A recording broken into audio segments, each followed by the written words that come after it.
Hola, hola, queridos amigos del programa Quédate en casa con los grandes escritores. Yo feliz de estar una vez más con todos ustedes. Vamos hoy a explorar el mundo de un escritor muy querido. Estoy seguro muy querido por ustedes, universalmente querido. Y es un escritor que nos va a retrotraer inevitablemente, pienso yo, a nuestras mocedades, incluso más específicamente a nuestra adolescencia. Me refiero a Gustavo Adolfo Bécquer. Sí, el autor de las rimas que en su momento nos hicieron soñar y que tal vez enamorados en el colegio le copiábamos y le pasábamos a alguna amiga, alguna compañera, siempre sin éxito, pero bueno, no importa, digamos que es culpa de Gustavo Adolfo Bécquer y no del pretendiente. Eh, ¿Qué les voy a decir? No, nunca logré seducir a ninguna compañera con Gustavo Adolfo Bécquer, pero siquiera les habrá servido como, ¿verdad? Un poquito para que recibieran un poquito de instrucción literaria. Ah, muy bien, entonces el gran Gustavo Adolfo Bécquer, que todos conocemos por sus rimas y leyendas, y eso fue prácticamente todo lo que produjo Gustavo Adolfo Bécquer. Vivió muy poco, murió a los 34 años de edad, amigos, nació en 1836 y murió en 1870. Nació en Sevilla, donde está enterrado al día de hoy, y murió en Madrid. Entonces solo 34 años de edad. Murió de tuberculosis, que era la enfermedad de moda. Era la enfermedad del romanticismo. Fue la enfermedad que también mató a Musset, a Chopin, a un montón de gente. Así que estaba, sí, era propio del perfil del artista romántico morir de tuberculosis. Sí, Bécquer dejó muy poco, escribió muy poco, pero una vez más, lo que escribió es esencial. Nos dejó sus rimas, que son 79. A veces hay ediciones que añaden 20 más, entonces son 99. 20 rimas más que en realidad eran poemas anteriores, poemas de juventud, y las añaden a las oficiales 79 rimas. Fueron publicadas póstumamente, fueron publicadas por el hermano de Gustavo Adolfo Bécquer, que el pobrecito Gustavo Adolfo nunca vio sus rimas publicadas. Se ganó la vida como escritor, por supuesto, trabajando en periódicos y periodicuchos, y verdad, haciendo crítica literaria y gacetillas, cochinadas de ese tipo, escribiendo libretos para zarzuelas que se olvidan. Al olvidarse la zarzuela, el libreto pues, se olvida al cuadrado, ¿verdad? Una ópera, siempre que hay una combinación de música y de texto en una ópera o en una zarzuela, puede suceder que el libreto sea débil, que el libreto sea débil, pero si la música es muy bella, la ópera pervive. Les pongo un ejemplo. El Trovador tiene un libreto ridículo. Está lleno de lugares comunes y es prácticamente una telenovela mexicana. Pero la música de Verdi es tan eficaz, tan pegajosa y tan dramáticamente eficaz que redime al libreto, lo arrastra y lo levanta, y la ópera es un gran éxito gracias a la música. Lo contrario nunca sucede, nunca sucede, no existe, no existe, es imposible. El mejor libreto del mundo no va a salvar una ópera cuya música sea mala, mediocre. Eso nunca va a suceder, no existe, no sucede en la historia de la música. En la ópera la parte del león la tiene siempre la música. De modo que hay muchas óperas con libretos menos que magistrales que forman parte del repertorio habitual, pero no se ve nunca una ópera o una zarzuela, for that matter, que la gente vaya por el libreto. No, la gente va por las melodías y las arias y los coros y todo lo que ustedes quieran.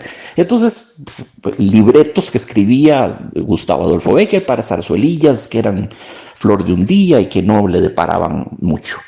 Entonces lo que nos legó fueron sus 76, a veces 90, perdón, 76, a veces 96 rimas, depende de qué edición.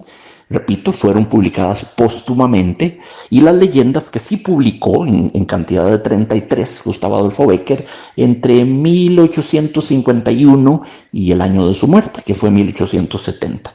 Así que vivió 34 años nuestro querido poeta. Pero bueno, no es el único, atención, no es el único. Schumann murió a los 46 años, Chopin murió a los 39, Mendelssohn a los 38, Bizet a los 36, Mozart a los 35, Bellini a los 34, Schubert a los 31, Pergolesi a los 26. Y Schubert, habiendo muerto a los 31, produjo 1000 obras, 1.000.000 de obras. Atención, no canciones, obras de gran extensión, de gran envergadura, sinfonías, misas, óperas, obras de enorme envergadura, cuartetos, sonatas, todo lo que ustedes quieran. Y sí, escribió 600 canciones, o Lieder, como se llamaban en Alemania, Lieder, un Lied, plural, Lieder, que eran canciones. Era un gran compositor, posiblemente el más grande, ciertamente el más prolijo compositor de Lieder de la historia de la música. Así que bueno, hay seres, hay criaturas que parecen venir a este mundo con ya una especie de premonición, de extraña intuición, algo allá en el fondo de sus seres les advierte que la clepsidra ya está en marcha, que el reloj de arena ya está en marcha y que les va a tocar poquito tiempo de vida terrena. Y suelen ser los más prolíficos. Suelen ser los que más producen, justamente porque producen con apremio, con prisa y de manera muy angustiada. Eso es triste de pensarlo, ¿verdad? Así que eso es todo lo que tenemos de Becker, básicamente. Sus rimas, sus leyendas. Tiene unas narraciones que son de escasa importancia y nadie conoce. Por ahí hay una orilla de teatro que nunca funcionó. Lo que lo conocemos es por sus rimas y por sus leyendas, pero volvemos a lo de siempre, ¿verdad? Un escritor no necesita escribir mucho, lo que necesita es escribir bien. Recuerdo una vez hablaba con una señora aquí en Costa Rica, me decía, yo tengo 30 novelas inéditas. Bueno, señora, Cervantes escribió solo una y eso le bastó para ser inmortal, ¿verdad? Bueno, sí, después escribió las novelas ejemplares, pero esos son más bien como cuentitos. Novela así, de full-bodied novela, escribió solo una, El Quijote. Así que hay autores a los que se les recuerda por una obra, básicamente, ¿verdad? Por una o dos obras. Es el caso de Gustavo Adolfo Bécquer. Gustavo Adolfo Bécquer, cuyo nombre completo, agárrense a la silla, era Gustavo Adolfo Claudio Domínguez Bastida. Por dicha, eligió un seudónimo y se puso Bécquer a sí mismo, Gustavo Adolfo Bécquer, y eliminó el Claudio Domínguez Bastida. Ese seudónimo Bécquer lo tomó de su hermano, que era pintor, un gran pintor, Valeriano Bécquer. Que fue él el que realmente creó el seudónimo, y Bécquer lo adoptó como su hermano, naturalmente. Por cierto, amigos, el cuadro de Bécquer que ustedes han visto, el cuadro por antonomasia de Bécquer, el retrato de Bécquer que todos conocemos, y esa maravillosa pintura romántica, muy a lo de Delacroix, es obra de Valeriano Bécquer, el hermano de Bécquer. Era un gran pintor el hermano, un gran pintor. Si ustedes lo buscan a Bécquer en Google, ahí es donde lo van a encontrar. Y si van al Museo de Bellas Artes en Sevilla, repito, la ciudad natal de Bécquer y donde está enterrado además, si van a ese museo, ahí está ese cuadro, el cuadro de Valeriano Bécquer, que es una imagen perfecta de lo que es el romanticismo. Valeriano Bécquer no pintó un rostro, pintó un alma, captó un alma, lo más difícil de hacer, captó toda una psique. Nuestro amigo Gustavo Adolfo es un romántico requete archi romántico, pero tardío, porque figúrense ustedes que Gustavo Adolfo Bécquer nace en 1836. Bueno, perdón, en 1836 ya Balzac estaba escribiendo sus 94 novelas de la comedia humana, que pretendían ser un retrato absoluta, implacablemente realista, objetivo y neutro, prácticamente una foto de lo que era la sociedad francesa posterior a la Revolución Francesa y a las campañas napoleónicas. La Francia de la primera mitad del siglo XIX. Y ya Balzac daba al romanticismo por superado, por obsoleto, ¿verdad? Y otro tanto Benito Pérez Galdós y Maupassant y Solá estaban ya en otra fase, en otra fase, en la fase realista, cuando todavía de manera, para usar una palabra muy linda de Ortega y Gasset, de manera tardígrada viene Gustavo Adolfo Bécquer con su incendiario romanticismo a la altura de 1836, ¿verdad? Caramba, bueno, los grandes románticos, Alfred de Musset, Chopin, Schumann, nacieron en 1810, 26 años antes, que en términos de historia del arte es mucho, es muchísimo. Entonces se habla de Bécquer a veces, palabra horrible, como un tardorromántico, suena horrible, o como un romántico tardío, o como un postromántico. Ese término post, ese prefijo, perdón, el prefijo post, postmodernismo, postromanticismo, postclasicismo, postverdad, es un prefijo muy curioso porque siempre nos deja la impresión de que algo terminó, algo murió. Lo que es post, pues es porque lo anterior obsoleció, murió, caducó, en fin, pasó y ahora estamos en otra época. Pero cuando uno le dicen postmodernismo, queda implícita la idea de que algo del modernismo pervive en el postmodernismo. Ese prefijo post presupone una continuidad, no una ruptura, un continuum. Entonces el modernismo, por ejemplo, está presente y ausente al mismo tiempo en el postmodernismo. Es como un fantasma. Está sin estar, ¿verdad? Es lo que Derrida hubiera llamado un indecidable, algo indecidible. Bueno, ¿está o no está vivo el modernismo dentro del postmodernismo? Pues la respuesta es que está vivo y está muerto. Está bajo forma de fantasma. Eso es lo que ese prefijo post suele suceder, siempre suele sugerir.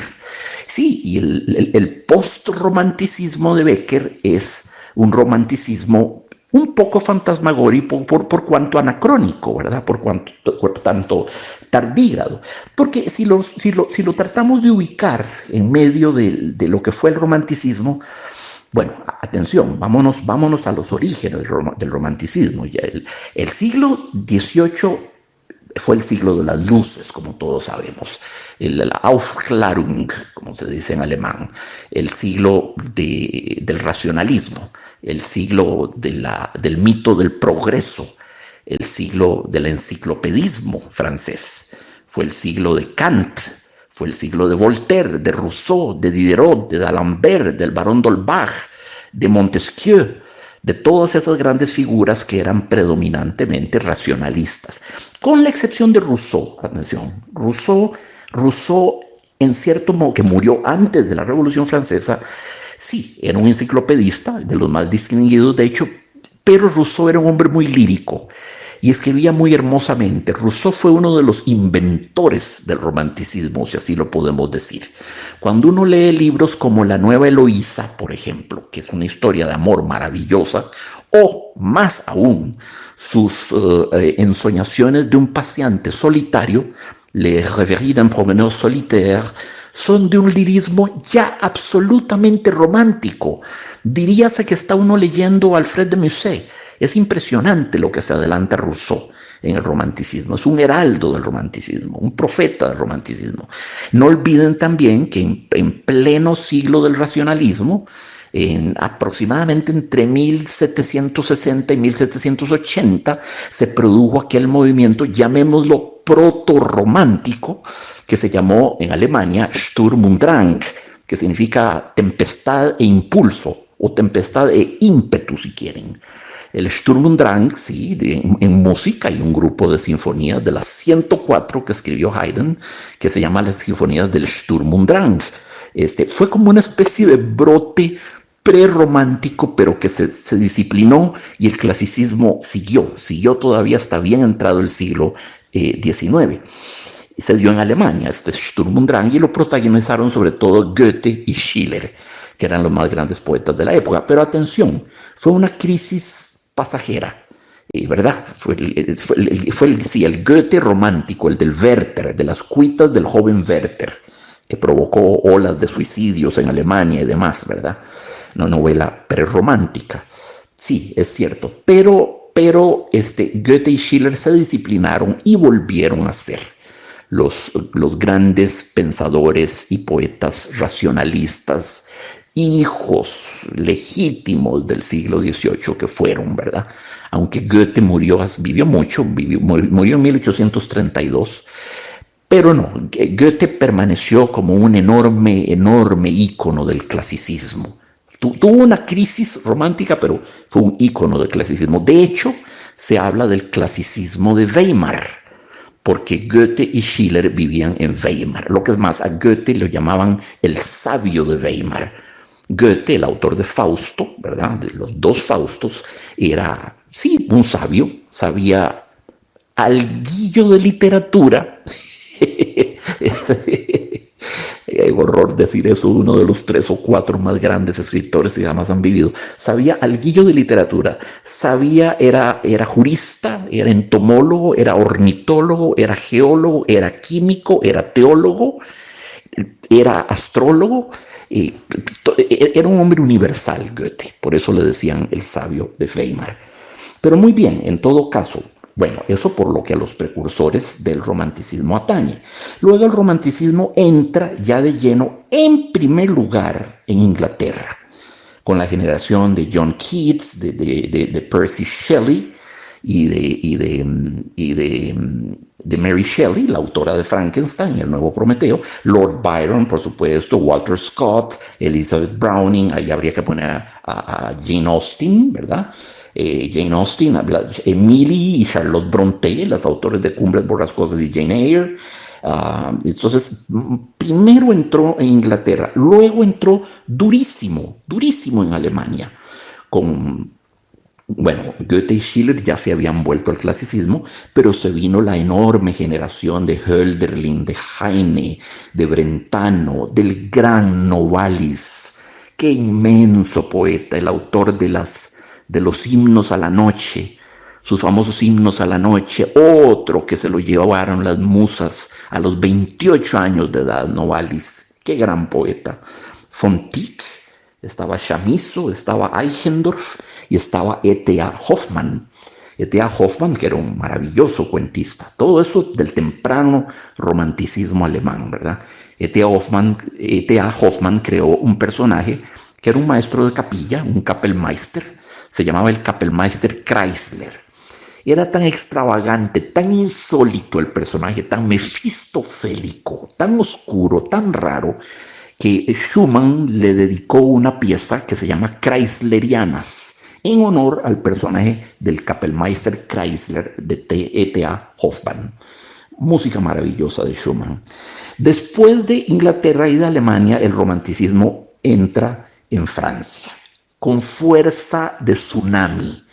Si todo el siglo XVIII fue el siglo del enciclopedismo francés, el siglo XIX francés es como un tsunami de lirismo que barre todo el primado de la razón y del método y del discurso predominantemente filosófico y ensayístico de los pensadores franceses del siglo XVIII. Entonces aparece André Chenier, que murió guillotinado durante la época del terror, después de la Revolución Francesa, Lamartine, magnífico, Alfred de Vigny, Alfred de Musset, Gerard de Nerval, y por supuesto Víctor Hugo, que es el Himalaya del romanticismo de cualquier país y de cualquier época.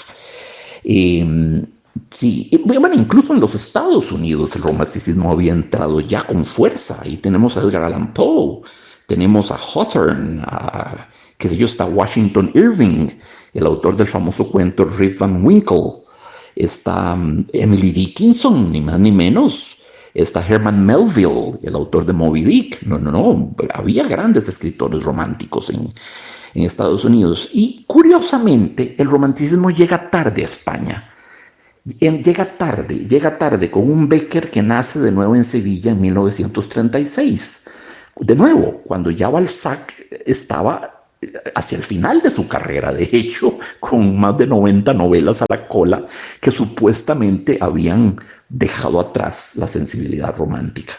Eh, pero no importa, no importa, eso no importa, eso no importa.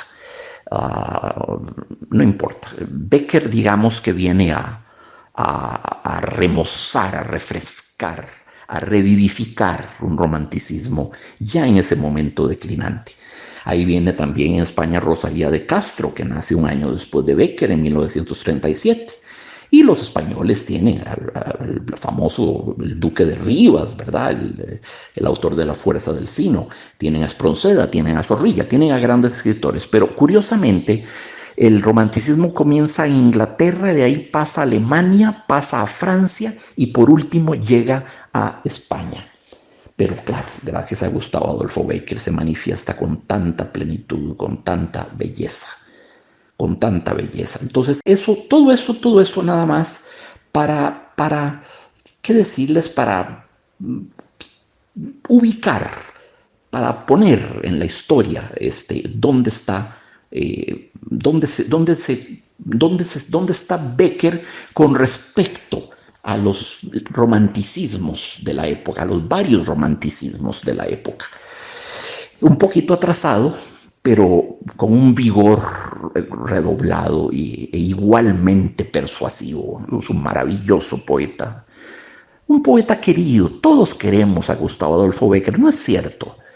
No es cierto. Uno se derretía leyendo las rimas de él cuando uno era chiquillo. O sea, uno se derretía. Yo las copiaba a mano por el mero placer de copiarlas. No me bastaba con leerlas, las copiaba con mi letrita, que era bonita en aquella época, bien caligrafiada. No las copié todas, pero algunas de ellas. Y luego las leyendas. Entonces, bueno, eso por lo que atañe a la ubicación histórica de Gustavo Adolfo Bécquer. Yo lo que les quiero proponer hoy como lectura es una de las cosas más bellas que he leído en mi vida. Es una leyenda de Bécquer. Posiblemente la más linda que jamás escribió. 33 leyendas escribió. Esta es una de las más bellas. De las más bellas. Se llama El rayo de luna. Ahora, ¿por qué leyenda y no cuento? ¿Por qué no les puso cuentos Bécquer a sus 33 leyendas? ¿Cuál es la diferencia entre un cuento y una leyenda? Díganmelo ustedes. Aquí estamos dialogando, ¿verdad? Aquí estamos como si estuviéramos juntos aquí en la sala de mi casa. Me los imagino a ustedes, no los he visto, mis queridos oyentes, la vasta mayoría de ustedes no los conozco, pues como que estuvieran aquí. ¿Qué es la diferencia que hay entre un cuento y una leyenda?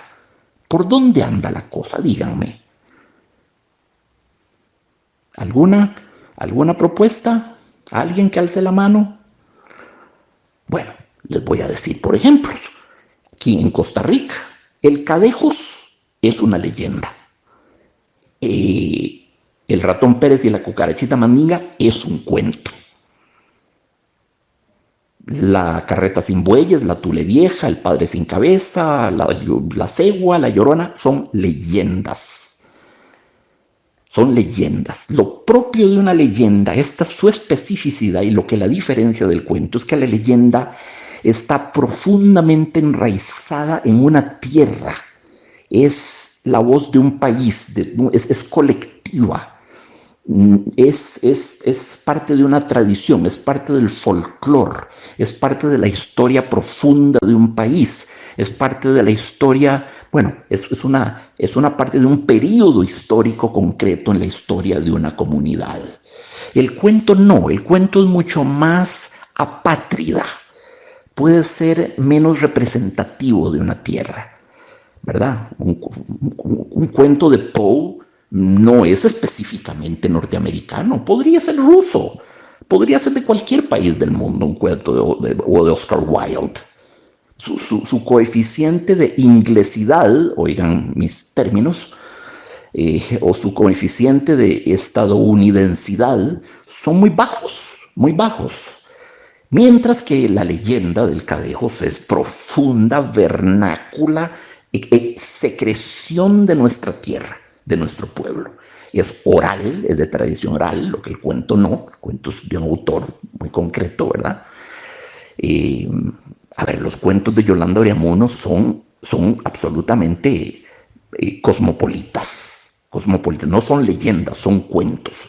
No hay un solo, bueno, tal vez sí, la lagartija de la panza blanca podría calificar como una leyenda, pero los demás cuentos de Yolanda Oriamuno son cuentos muy, de nuevo, muy apátridas, muy ciudadanos del mundo. Mientras que los cuentos de Magón y de Aquileo son profundamente legendarios en la medida en que están enraizados y alimentados por el humus, por el légamo, así de esa profundidad oceánica de un país. Es una secreción de una tierra, ¿verdad? Son colectivos, son orales, son tradicionales, son históricos, son regionales las leyendas. Eso espero que haya quedado claro. Tan regional es esta leyenda que incluso Becker nos la dice que es una leyenda soriana, es decir, de Soria. ¿Qué es Soria? ¿Dónde queda Soria? A ver, de nuevo, manos que se levanten. Por supuesto que en España. Pues Soria es, amigos, es una provincia y también es la capital de esa provincia, se llama igual Soria, que forma parte de la comunidad autónoma de Castilla y de León. Queda como en la parte noreste de España y de Castilla y de León. Es una ciudad pequeñita, Soria, tiene, imagínense ustedes, 40,000 habitantes. Bellísima, bellísima ciudad. La atraviesa el Duero, que es un río tan lleno de leyendas precisamente, llena de hermosas callecitas sinuosas, con una arquitectura medieval especialmente románica, muy bella, y con ruinas romanas y con cosas muy bellas. Es una joya de ciudad, Soria. Le rindieron homenaje, aparte de Gustavo Adolfo Bécquer, Antonio Machado escribió Cantos de Soria, escribió cosas, poemas, mucho escribió sobre Soria. Y Gerardo Diego, ese otro gran escritor, injustamente marginado, de los más grandes poetas que ha dado España, que se está revalorizando hoy en tiempo. Entonces, tenemos que Soria ha tenido vates, ha tenido bardos tan prestigiosos como Bécquer, a pesar de que nació en Sevilla, y como Machado y como Gerardo Diego. Entonces, la leyenda soriana del rayo de luna dice así. Esta es una literatura muy nocturna, amigos. Muy nocturna. Es una literatura de plenilunio. Plenilunio, francés, pleine lune, luna llena. Es una... Si hubiera que ponerle música a esta leyenda, no les voy a preguntar qué les pondrían porque no se las he leído aún. Entonces ustedes no pueden decirme. Y ahí les llevo ventaja. Si hubiera que poner música para ambientar, no me gusta la noción de ambiental, para darle una atmósfera a la lectura, sería sin duda alguno de los nocturnos de Chopin. Alguno de los bellísimos 19 melancólicos, lentos y ciertamente nocturnales nocturnos de Chopin. Sí, esa sería la música ideal para esta narración. Pero no me gusta, amigos, no me gusta combinar música y literatura. No me gusta hacerlo porque no me gusta rebajar a la música a un papel de mera escenografía, de mero decor, de mera atmósfera, de mera creador de ambientes. No a Chopin. No vamos a usar a Chopin para crear un ambiente, por amor de Dios. Esa música más bella del mundo. No le vamos a hacer eso. Y tampoco puedo hacerlo tal como estamos haciendo estos programitas de manera tan artesanal como se los he dicho, tan simple. No podríamos hacer esa mezcla. Entonces voy a proceder a leerles el cuento. Imagínense, amigos, ay, ¿cómo hacemos? Imagínense que fuese Gustavo Adolfo Bécquer el que se los está leyendo. El autor mismo, sí. Alimentemos esa fantasía de que el propio don Gustavo Adolfo Bécquer ha venido a donde ustedes porque quiere hacerles el obsequio de leerles su leyenda El rayo de luna. Vean qué lujo, vean qué privilegio. Entonces, el texto va así. Yo no sé si esto es una historia que parece cuento o un cuento que parece historia. Lo que puedo decir es que en su fondo hay una verdad muy triste, una verdad de la que acaso seré yo uno de los últimos en aprovecharme, dadas mis condiciones de imaginación. Pero con esta idea tal vez hubiera hecho un tomo de filosofía lacrimosa. Yo no. No he querido hacer un tomo de filosofía lacrimosa. He preferido escribir esta leyenda que, a los que nada vean en su fondo, al menos podrá entretenerlos un rato. Era noble. Había nacido entre el estruendo de las armas y el insólito clamor de una trompa de guerra no le hubiera hecho levantar la cabeza un instante ni apartar sus ojos un punto del oscuro pergamino en que leía la última cantiga de un trovador. Los que quisieran encontrarlo no lo debían buscar en el anchuroso patio de su castillo, donde los palafreneros domaban los potros. Los pajes enseñaban a volar a los halcones y los soldados se entretenían los días de reposo en afilar el hierro de su lanza contra una piedra. ¿Dónde está Manrique? ¿Dónde está vuestro señor?, preguntaban algunas veces su madre. No sabemos, respondían sus servidores. No sabemos. ¿Acaso estará en el oscuro monasterio de la Peña, sentado al borde de una tumba, prestando oído a ver si sorprende alguna palabra de la conversación de los muertos? O tal vez esté en el puente mirando correr una tras otra las olas del río por debajo de sus arcos. O tal vez esté acurrucado en la quiebra de una roca y entretenido en contar las estrellas del cielo, en seguir una nube con la vista, contemplar los fuegos fatuos que cruzan como exhalaciones sobre el haz de las lagunas. En cualquier parte estará, menos en donde esté todo el mundo. En efecto, Manrique odiaba la soledad. La odiaba y la amaba. La amaba de tal modo que algunas veces hubiera deseado no tener sombra, porque su sombra no siguiese a todas partes. Una soledad sin sombra siquiera. Una soledad absoluta. Sí, amaba la soledad. La amaba porque en su seno, dando rienda suelta a la imaginación, forjaba un mundo fantástico, habitado por extrañas creaciones, hijas de sus delirios y sus ensueños de poeta. La amaba porque Manrique era poeta, tanto que nunca le habían satisfecho las formas en que pudiera encerrar sus pensamientos y nunca los había encerrado y escribirlos. Creía que entre las rojas ascuas del hogar habitaban espíritus de fuego de 1000 colores que corrían como insectos de oro a lo largo de los troncos encendidos o danzaban en una luminosa ronda de chispas en la cúspide de las llamas, y se pasaba las horas muertas sentado en un escabel justo a la chimenea gótica, inmóvil y con los ojos fijos en la lumbre. Creía que en el fondo de las ondas del río, entre los musgos de la fuente y sobre los vapores del lago, vivían unas mujeres misteriosas, hadas, sílfides u ondinas, que exhalaban lamentos y suspiros o cantaban y se reían en el monótono rumor del agua, rumor que oía en silencio, intentando traducirlo. En las noches, en las nubes, en el aire, en el fondo de los bosques, en las grietas de las peñas, imaginaba percibir formas o escuchar sonidos misteriosos, formas de seres sobrenaturales, palabras ininteligibles que no podía comprender. Amar había nacido para soñar el amor, no para sentirlo.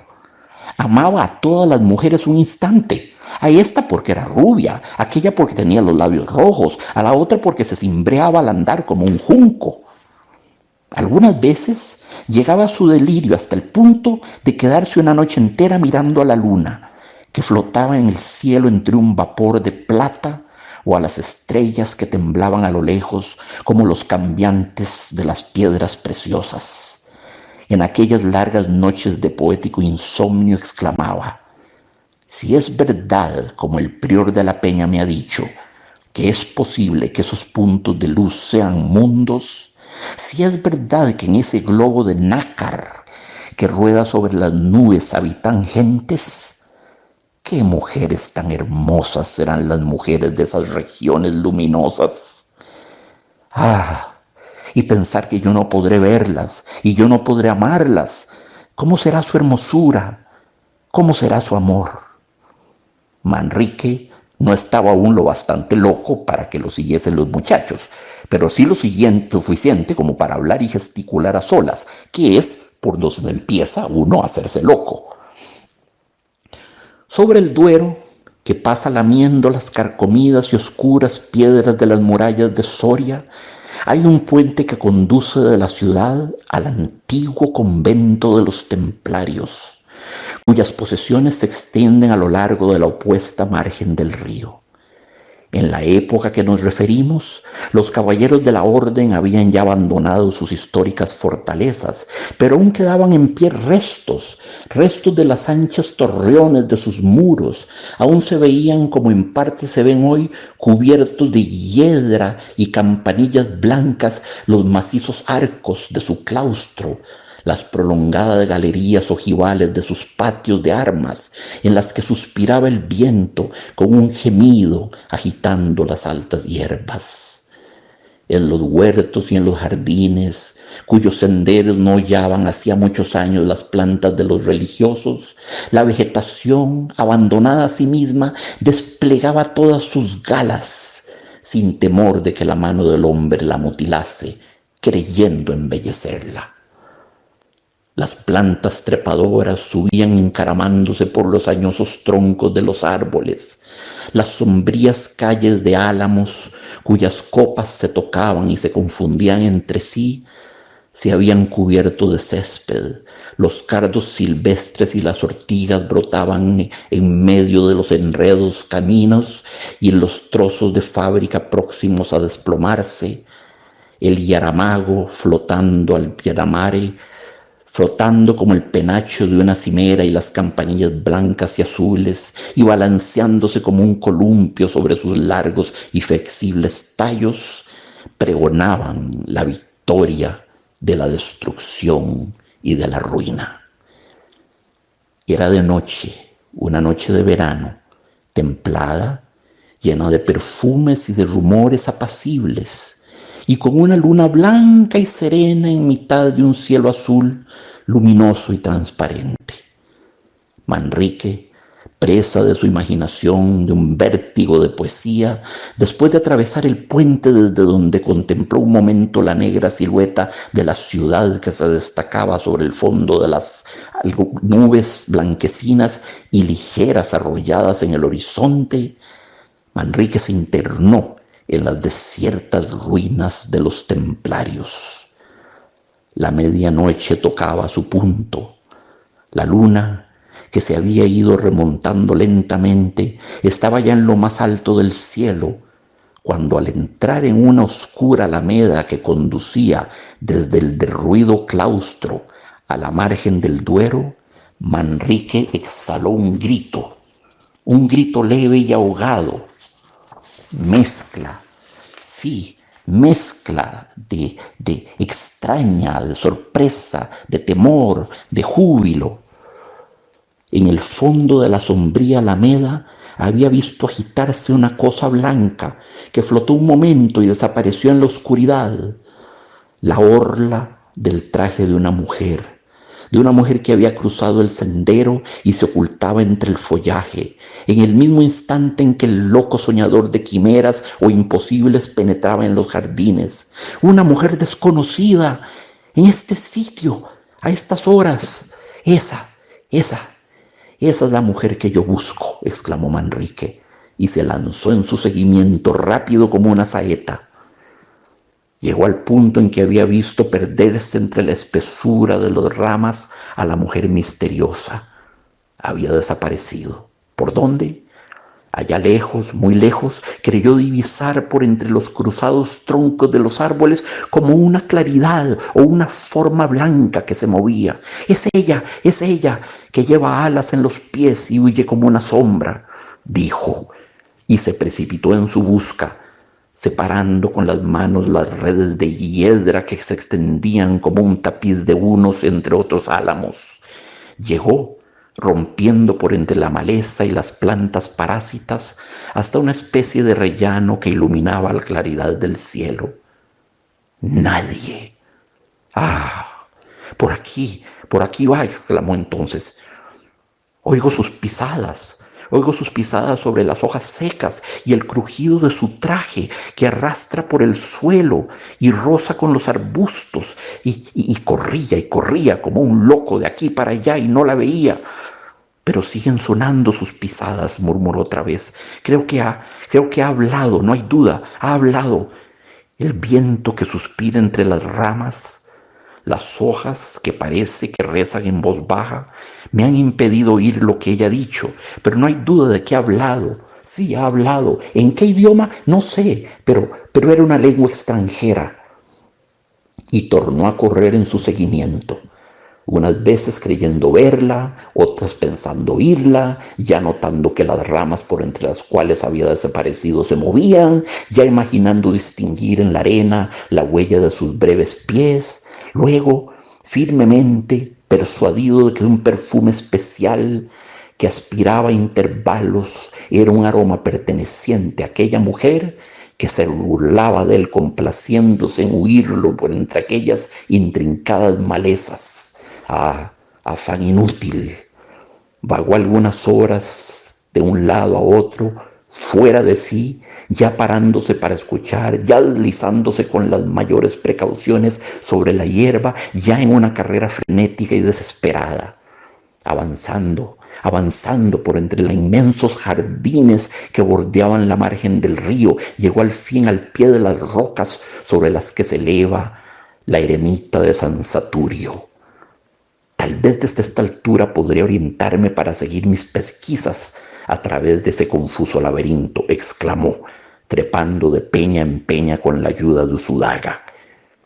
Llegó a la cima, desde la que se descubren la ciudad en lontananza y una gran parte del Duero, que se retuerce a sus pies arrostrando una corriente impetuosa y oscura por entre las corvas márgenes que lo encarcelan. Manrique, una vez en lo alto de las rocas, tendió la vista a su alrededor, pero al tenderla y fijarla al cabo en un punto, no pudo contener una blasfemia.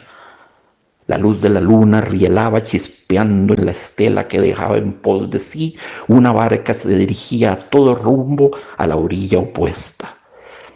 En aquella barca había creído distinguir una forma blanca y esbelta, una mujer sin duda, la mujer que había visto en los templarios, la mujer de sus sueños, la realización de sus más locas esperanzas.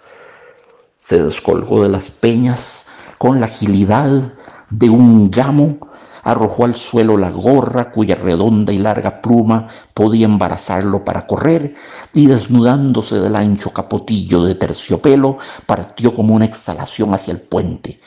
Pensaba atravesarlo y llegar a la ciudad antes de que la barca tocase a la otra orilla. ¡Qué locura!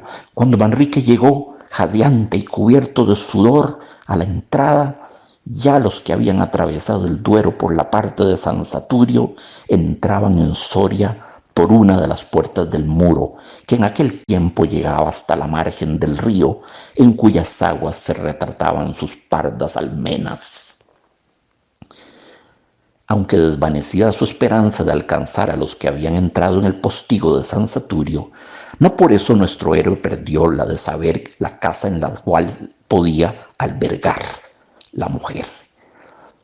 Fija en su mente esta idea, penetró en la población y dirigiéndose hacia el barrio de San Juan, comenzó a vagar por sus calles a la aventura. Las calles de Soria eran entonces, y lo son todavía, estrechas, oscuras y tortuosas. Un silencio profundo reinaba en ellas, silencio que solo interrumpía ora el lejano ladrido de un perro, ora el rumor de una puerta al cerrarse, ora el relincho de un corcel que piafando hacía sonar la cadena que lo sujetaba al pesebre en las subterráneas caballerizas. Manrique, con el oído atento a estos rumores de la noche, que unas veces le parecían los pasos de alguna persona que había doblado ya la última esquina de un callejón desierto, otras le parecían voces confusas de gentes que hablaban a sus espaldas y que a cada momento esperaba ver a su lado, anduvo algunas horas corriendo al azar de un sitio a otro. Por último, se detuvo al pie de un escaserón de piedra, oscuro y antiquísimo, y al detenerse brillaron sus ojos con una indescriptible expresión de alegría. En una de las altas ventanas, ojivales de aquel que pudiéramos llamar palacio, se veía un rayo de luz templada y suave, que pasando a través de unas ligeras colgaduras de seda color de rosa, se reflejaba en el negruzco y agrietado paredón de la casa de enfrente. No cabe duda, aquí vive mi desconocida, murmuró el joven en voz baja y sin apartar un punto sus ojos de la ventana gótica. Sí, aquí vive. Ella entró por el postigo de San Saturio. Por el postigo de San Saturio se viene a este barrio. En este barrio hay una casa donde pasada la medianoche aún hay gente en vela. En vela, ¿quién sino ella, que vuelve de sus nocturnas excursiones, puede estarlo a estas horas? No hay más. Esta es su casa. En esta firme persuasión y revolviendo en su cabeza las más locas y fantásticas imaginaciones, esperó el alba frente a la ventana gótica de la que en toda la noche no faltó la luz, ni él se apartó la vista un momento. Cuando llegó el día, las macizas puertas del arco que daban entrada al caserón y sobre cuya clave se veían esculpidos los blasones de su dueño, giraron pesadamente sobre los goznes con un chirrido prolongado y agudo. Un escudero apareció en el umbral con un manojo de llaves en la mano, restregándose los ojos y enseñando al bostezar una caja de dientes capaces de dar envidia a un cocodrilo. Verlo Manrique y lanzarse a la puerta todo fue obra de un instante. ¿Quién habita en esta casa? ¿Cómo se llama ella? ¿De dónde es? ¿A qué ha venido a Soria? ¿Tiene esposo? Responde, animal.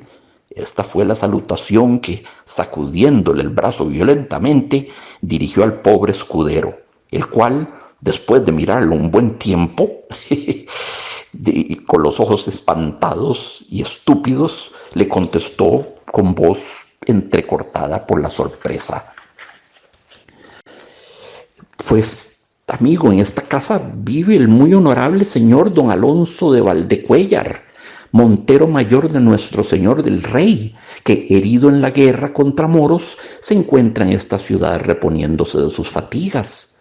Pero, ¿y su hija?, interrumpió el joven impaciente. ¿Y su hija? ¿O su hermana? ¿O su esposa? ¿O lo que sea? ¿No tiene ninguna mujer consigo? ¿No tiene ninguna?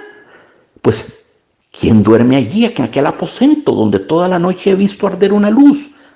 Allí duerme mi señor don Alonso, que como se halla enfermo mantiene encendida su lámpara hasta que amanece. Un rayo cayendo de improviso a sus pies no le hubiera causado más asombro que el que le causaron estas palabras. Yo la he de encontrar, y si la encuentro, estoy casi seguro que he de conocerla. ¿En qué? Eso es lo que no podré decir, pero he de conocerla. El eco de sus pisadas, o una sola palabra suya que vuelva a oír, un extremo de su traje, un solo extremo que vuelva a ver, me bastarán para conseguirlo. Noche y día estoy mirando flotar delante de mis ojos aquellos pliegues de una tela diáfana y blanquísima. Noche y día me están sonando aquí dentro de la cabeza, el crujido de su traje, el confuso rumor de sus ininteligibles palabras. ¿Qué dijo? ¿Qué dijo? Ah, si yo pudiera saber lo que dijo, acaso, pero aún sin saberlo, la encontraré.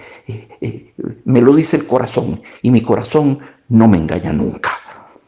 Verdad es que ya he recorrido inútilmente todas las calles de Soria, que he pasado noches y noches al sereno, he hecho poste de una esquina, que he gastado más de 20 dobles de oro en hacer charlar a dueñas y escuderos, que he dado agua bendita en San Nicolás a una vieja con la intención de que su mano me revelase algo, eh, una vieja que se me figuró como una deidad, y al salir de la colegiata una noche de maitines he seguido con un tonto la litera del arcadiano, creyéndole que el extremo de sus apalandas era el traje de desconocida, pero no en Soria, no. Ya no la he de encontrar, y la gloria de poseerla excederá seguramente el trabajo de buscarla. ¿Cómo serán sus ojos? Deben ser azules, azules y húmedos como el cielo de la noche. Me gustan tanto los ojos de ese color. Son tan expresivos, tan melancólicos, sí, no hay duda. Azules, sí, azules deben de ser, azules son seguramente, y sus cabellos negros, muy negros y largos para que floten. Me parece que los vi flotar aquella noche al par que su traje, y eran negros. No me engaño, no, eran negros. Y qué bien hacen unos ojos azules, muy rasgados y adormidos, y una cabellera suelta, flotante y oscura a una mujer alta, porque ella es alta, alta y esbelta como esos ángeles de las portadas de nuestras basílicas, cuyos ovalados rostros envuelven en un misterioso crepúsculo las sombras de sus doseles de granito. Su voz la he oído. Su voz es suave como el rumor del viento en las hojas de los álamos, y su andar acompasado y majestuoso como a las cadencias de una música. Y esa mujer, que es hermosa como el más hermoso de mis sueños de adolescente, que piensa como yo pienso, que gusta de lo que yo gusto, que odia lo que yo odio, que es un espíritu hermano de mi espíritu, que es el complemento de mi ser, ¿no se ha de sentir conmovida al encontrarme? ¿No me ha de amar como yo la amaré, como la amo ya, con todas las fuerzas de mi vida, con todas las facultades de mi alma? Vamos al sitio donde la vi la primera vez y la única vez. ¿Quién sabe si caprichoso como soy, amigo de la soledad y el misterio, como todas las almas soñadoras, se complace en vagar por entre las ruinas en el silencio de la noche? 2 meses habían transcurrido desde que el escudero de don Alonso de Valdecuellos desengañó al iluso Manrique. 2 meses durante los cuales en cada hora había formado un castillo en el aire que la realidad desvanecía con un soplo. 2 meses durante los cuales había buscado en vano a aquella mujer desconocida, cuyo absurdo amor iba creciendo en su alma, merced a sus aún más absurdas imaginaciones, cuando, después de atravesar, absorto en estas ideas, el puente que conduce a los templarios, el enamorado joven se perdió entre las intrincadas sendas de sus jardines. La noche estaba serena y hermosa. La luna brillaba en toda su plenitud en lo más alto del cielo, y el viento suspiraba con un rumor dulcísimo entre las hojas de los árboles. Manrique llegó al claustro, tendió la vista por su recinto y miró a través de las macizas columnas de sus arcadas. Estaba desierto. Salió de él, encaminó sus pasos hacia la oscura alameda que conduce al Duero, y aún no había penetrado en ella cuando de sus labios se escapó un grito de júbilo. Había visto flotar un instante y desaparecer el extremo del traje blanco de la mujer de sus sueños, de la mujer que ya amaba como un loco. Corre en su busca, llega al sitio en que la ha visto desaparecer, pero al llegar se detiene, Fija los espantados ojos en el suelo. Permanece un rato inmóvil. Un ligero temblor nervioso agita sus miembros, un temblor que va creciendo y ofrece los síntomas de una verdadera convulsión y prorrumpe al fin en una carcajada sonora, estridente y horrible. Aquella cosa blanca, ligera, flotante, había vuelto a brillar ante sus ojos, pero había brillado a sus pies un instante, no más que un instante. Era un rayo de luna que penetraba a intervalos por entre la verde bóveda de los árboles cuando el viento movía sus ramas. Habían pasado algunos años. Manrique, sentado en un sitial junto a la alta chimenea gótica de su castillo, inmóvil casi, y con una mirada de vaga e inquieta como la de un idiota, apenas prestaba atención ni a las caricias de su madre, ni a los consuelos de sus servidores. Tú eres joven, tú eres hermoso, le decía aquella. ¿Por qué te consumes en la soledad? ¿Por qué no buscas una mujer a quien amas y que amándote pueda hacerte feliz? El amor es un rayo de luna, murmuraba el joven. ¿Por qué no despertáis de ese letargo?, le decía uno de sus escuderos. Os vestís de hierro y de pies a cabeza mandáis desplegar al aire vuestro pendón de rico hombre y marchamos a la guerra. En la guerra se encuentra la gloria. La gloria es un rayo de luna. ¿Queréis que os diga una cantiga? La última que ha compuesto Mancén Arnaldo, el trovador provenzal. No, exclamó el joven, incorporándose colérico en su sitio. No quiero nada. Es decir, sí quiero. Quiero que me dejéis solo.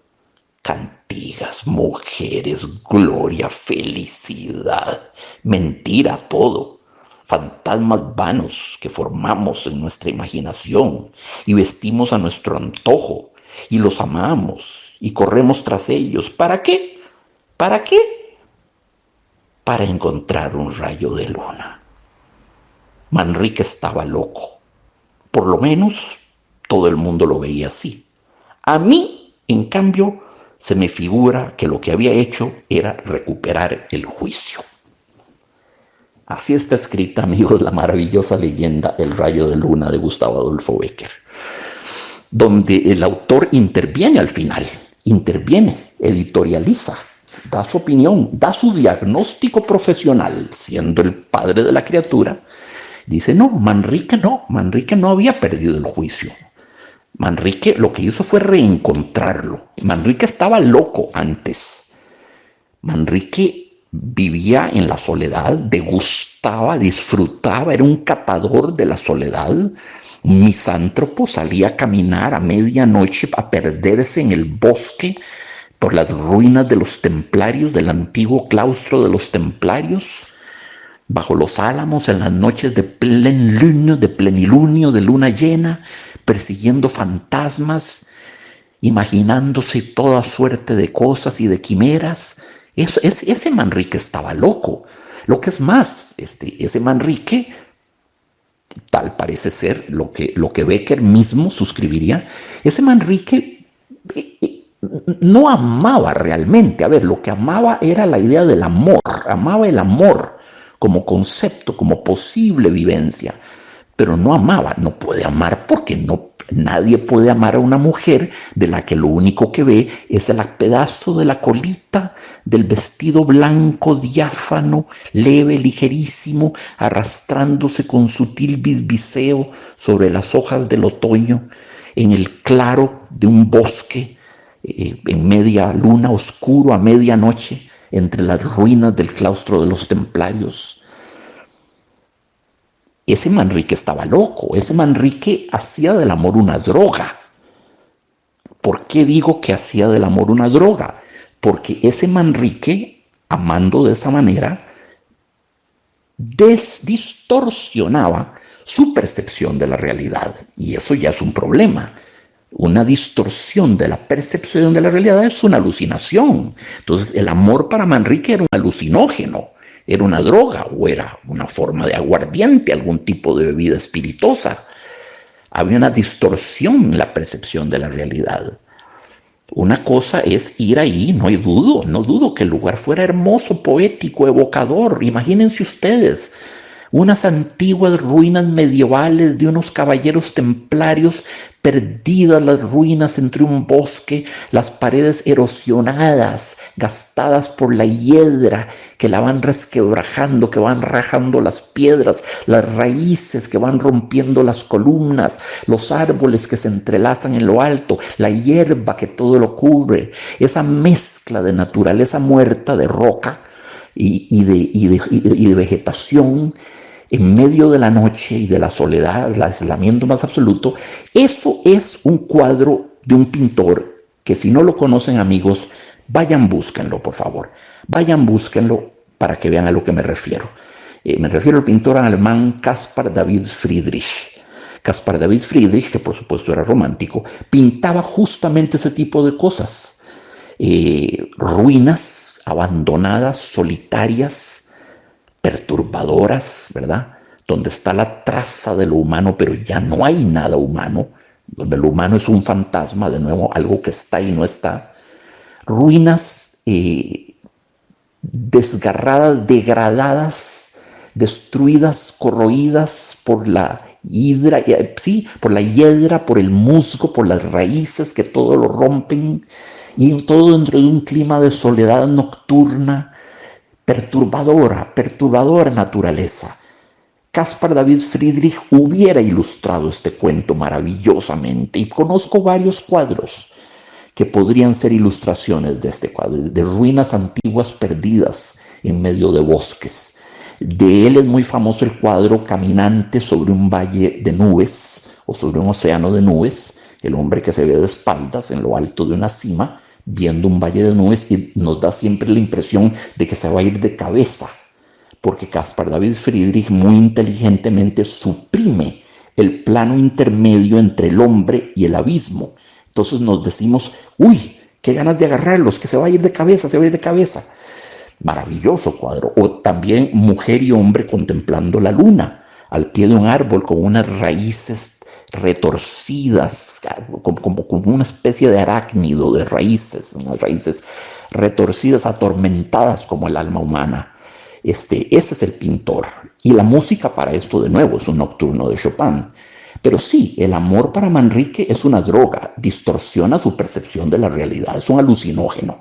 Y al final, dolorosamente, tiene un aterrizaje brutal, tiene que caer sentado, ¿verdad? Con un gran estrépito en la tierra, aterriza, claro, se da cuenta de que ese vestido, ese traje blanco del cual solo vio una punta, atención, vio una punta, era un rayo de luna que se abría paso y desaparecía y se abría, aparecía, según se movían las ramas de los árboles, entraba el claro de luna en esa partecita más despejada del bosque, y parecía el velo, largo velo nupcial, o el traje blanco, vaporoso, casi gaseoso, diáfano, ingrávido, de una mujer que arrastraba su vestido blanco.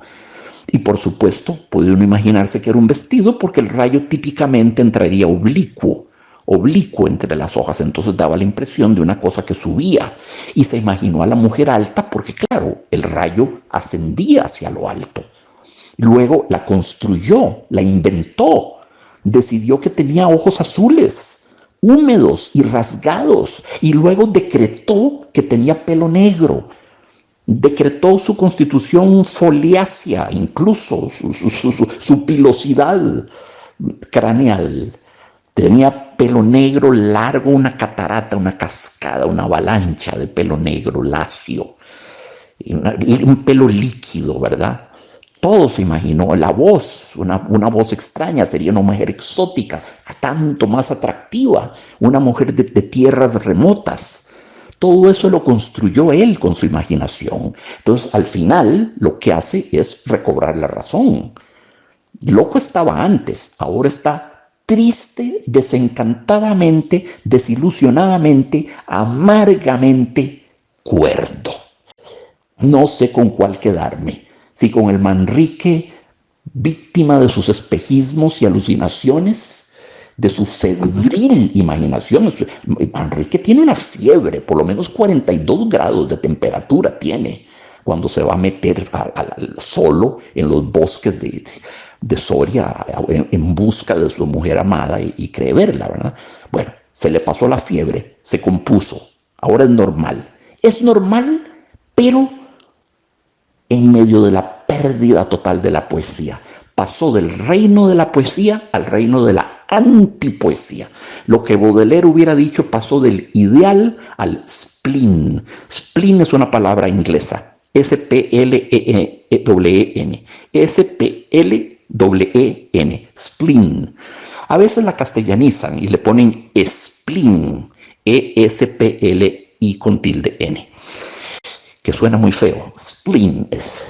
Baudelaire escribió un hermosísimo libro que se llama El Spleen de París, pequeños poemas en prosa, que fue publicado póstumamente. Spleen quiere decir antipoesía. Spleen quiere decir tedio, aburrimiento, fatiga, desencantamiento del mundo, desilusión, incapacidad para encontrar magia, poesía o belleza en nada. El spleen es el mundo de lo pedestre, de lo peatonal, de lo banal, de lo material, de lo bajo, de lo grotesco, también de lo sucio, de lo feo, de lo inarmónico, de lo que no exalta, el tedium vitae, el tedio de la vida, una vida que ya no irrigan los sueños, que ya no irriga la fantasía, una poesía que se secó el surtidor, el venero de poesía. Entonces cae en el spleen. Pero bueno, ¿qué es preferible? ¿El Manrique alucinado del principio, febril, autoengañado, pero vital y desbordante de poesía? ¿O el Manrique lúcido, ahora cuerdo, realista, pedestre, banal, arrecostado a su chimenea gótica, inerte, desencantado, desilusionado, pero por lo menos ya no vive en una alucinación permanente? Todos recuerdan, amigos, la famosa expresión de Yolanda Eromono que expresa en aquella carta de ella famosa, ¿verdad? Cuando dice, los hombres no existen, yo los invento. Eso dice Yolanda. ¿Cómo me gustaría estar acá y tenerla aquí enfrente, en el silloncito enfrente de esta sala donde estoy hablando? ¿Qué privilegio se imaginan? Se imaginan para poder dialogar con ella sobre esa frase. Ya estoy como Manrique, ya estoy delirando. Creo que me pasó su fiebre, creo, me la contagió. Sí, decía Yolanda, los hombres no existen, yo los invento. Pero a lo cual yo tendría que ripostar. Claro, Yolanda, estoy seguro de que vos, con tus portentosas capacidades de fabulación, de imaginación, de embellecimiento del mundo, con tu poesía, con tu mente creativa, esencialmente creativa, por supuesto que debes inventarlos. Debes de verlos como héroes míticos, como cosas maravillosas, cuando son criaturas débiles, mediocres, estúpidas, primarias, elementales, poco menos que, o poco más que babuinos, orangutanes o chimpancés de Borneo o de África. Sí, claro que el hombre, así como lo consideraba Yolanda, era una construcción, pero a eso yo tendría que responder esto, querida amiga, lo mismo tendría que decir yo. Las mujeres no existen, yo las invento. El proceso simétrico es exactamente igual. Yo invento a mis mujeres. No existen, las invento. La eterna configuración binaria, la eterna oposición entre objeto y sujeto, ¿verdad? Objeto y sujeto. El sujeto que crea al objeto. No hay objeto, el sujeto lo crea por medio de proyecciones de su subjetividad, lo crea, lo fabrica. ¿Con qué? Con la materia prima de su imaginación, de su poesía, de su capacidad de fabulación, lo propio de los poetas, un tipo de error, un tipo de divina locura muy propia de poetas, y Yolanda era poeta a su manera, por supuesto. Bueno, ustedes tratemos de dirimir esto, tratemos de dirimir esta situación, porque yo como hombre también invento a mis mujeres y después me llevo terribles desencantos. Recuerden cuando les hablé de George Sand, cuando estaba enamoradísima de Alfred de Musset, aquella que siempre me ha conmovido cuando le dice: Alfred, Alfred, escóndeme tu alma a fin de que pueda por siempre imaginar la bella. Una manera de decirle: Alfred, si tu alma tiene verrugas, pústulas, úlceras, tumores, cosas horrorosas, tu alma, no tu cuerpo, tu alma, ocúltamela para poder por siempre seguirla imaginando bella. En otras palabras, no destruyas mi creación, no destruyas al Alfred de Musset que ya yo creé, mostrándome tus úlceras morales. No quiero. Bueno, es lo mismo que dice Yolanda Oriamono y es lo mismo que estoy diciendo yo acá. Para dirimir esta situación, evoquemos a Stendhal. Stendhal, el gran autor Stendhal, el autor de El Rojo y el Negro, de La Cartuja de Parma, esas dos grandes novelas. Otro novelista que muy anterior a Gustavo Adolfo Bécquer, anterior por lo menos unos 40 años, ya había abandonado el romanticismo para cultivar el más implacable, riguroso, descriptivo y objetivo realismo. Stendhal se leía todos los días el Código Civil francés, con su redacción horrorosa, puntual, factual, seca, ¿verdad? En términos de artículos, incisos, capítulos, cláusulas, como una higiene. Vean a lo que llegaba. Todos los días se la leía como una especie de calistenia o de higiene para hacer que su estilo fuese lo más seco, lo más objetivo, lo más chato, lo más plano posible, lo más factual posible. Eso hacía Stendhal. Bueno, y sin embargo, viene después Bécquer, 40 años después, con un cuento tan desbordantemente romántico. Esto para volverles a dar una idea de lo déplacé, de lo anacrónico que resulta Gustavo Adolfo Bécquer en el contexto de lo que fueron los romanticismos europeos de diversos países en el siglo XIX. Pero no importa, Stendhal tiene un libro que se llama Del amor, de l'amour. Y este libro tiene una tesis que vale la pena considerar. Stendhal nos habla de Salzburgo, la ciudad donde nació Mozart. Salzburgo es famosa porque ahí nació Mozart. Venden chocolates Mozart, camisetas, calcomanías, loncheras, libros, marca páginas, todo lo que ustedes quieran. Todo es Mozart en Salzburgo. Murió en la miseria, pero ahora Salzburgo vive de los réditos de explotar la imagen de Mozart para efectos turísticos, y esa es la historia del mundo. Bueno, digo esto con cólera, pero no importa. Pero lo segundo que es muy famoso en Salzburgo, después de Mozart, son sus famosas sus minas de sal. Por eso la ciudad se llama Salzburgo. Burgo, ciudad, Salzburgo, ciudad de la sal.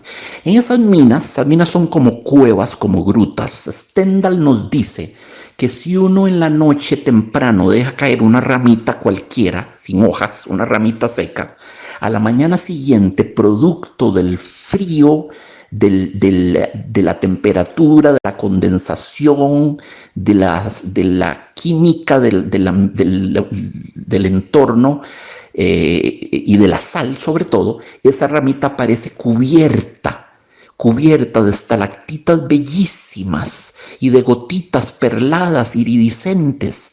Es otra cosa, se transfigura, se transubstancia. Una ramilla cualquiera, la ramilla más vulgar, la tiramos y al día siguiente es una joya, es una belleza, llena de estalactitas, bellísima. Stendhal usa esto como metáfora y decía: el amor opera exactamente de la misma manera.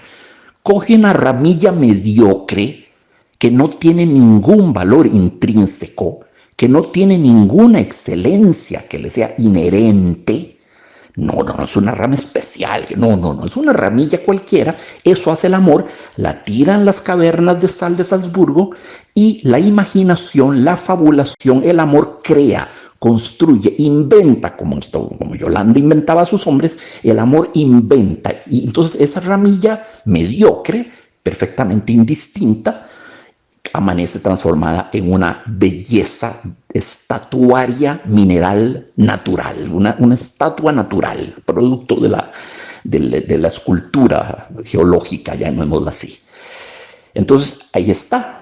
El amor es una cristalización, el amor es una proyección, el amor es algo que se le adhiere al objeto, externo al objeto, viene de afuera, es eferente con respecto al objeto, no es inherente al objeto.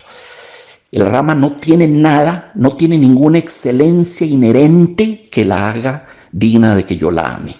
Es mi amor, llámese amor, la cristalización de la sal en el fondo de la caverna, es mi amor el que la convierte en esta cosa tan bella.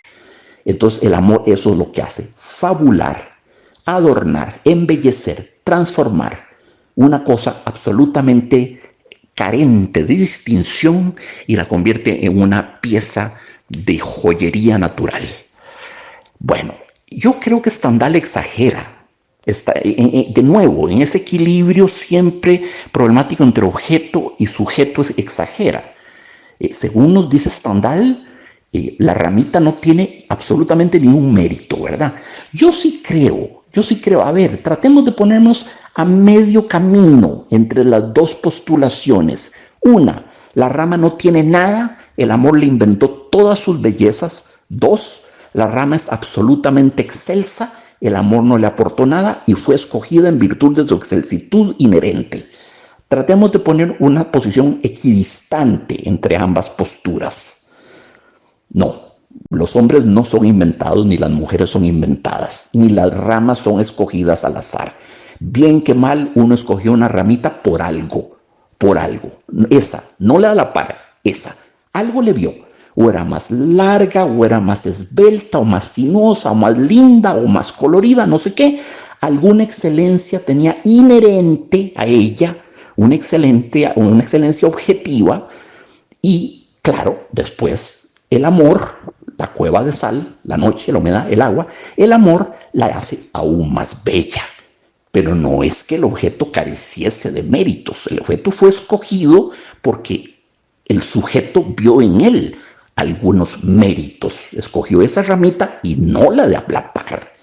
Y en ese acto selectivo, en ese acto se demuestra que hay sí una cantidad de virtud, de excelencia que es inherente al objeto y no mera creación del que ama, del sujeto. Entonces, no, Yolanda, no, las mujeres no inventan a los hombres y no Jacques Sagot.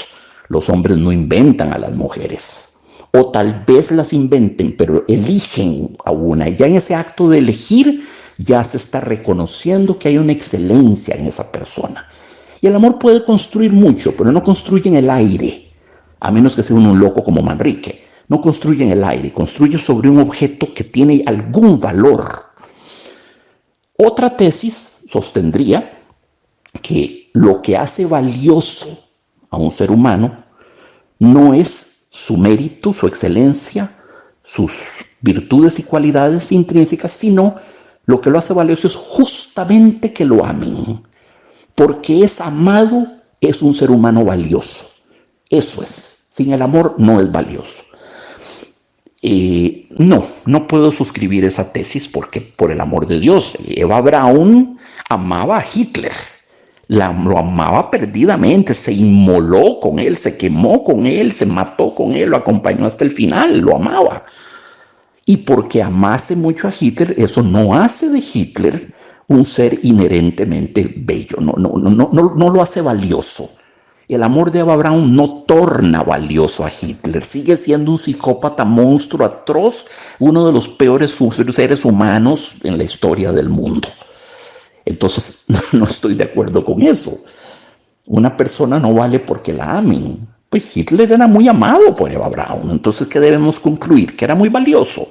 No, esa tesis no se sostiene. En todo caso, amigos, en todo caso, por ahí va el cuento, por ahí va el cuento. Es una belleza de cuento. Es un cuento que está dividido en capitulitos, figúrense ustedes, está dividido en capitulitos con números romanos. De hecho, está dividido en 6 capitulitos. Es como un cuento novela, por así decirlo. Hay un término para designar este tipo de género híbrido entre el cuento y la novela, y lo tienen los franceses. Se llama nouvelle, une nouvelle. Nouvelle quiere decir nueva también, es sinónimo, nouvelle. Nouvelle, una nueva, algo nuevo. ¿Quelles sont les nouvelles du jour? ¿Cuáles son las noticias del día o las nuevas del día? O j'ai une nouvelle chemise, ahora tengo una camisa nueva.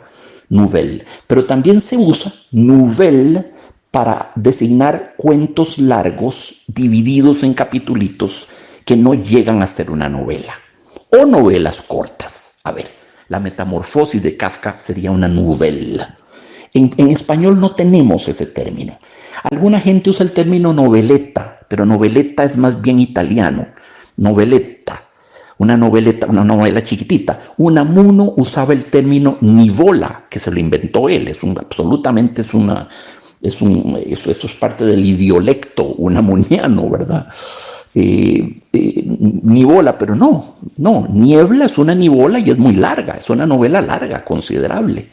No, los franceses encontraron un término exacto para ese tipo de cuento largo que no llega a novela. La llaman une nouvelle. A veces lo llaman conte o une nouvelle.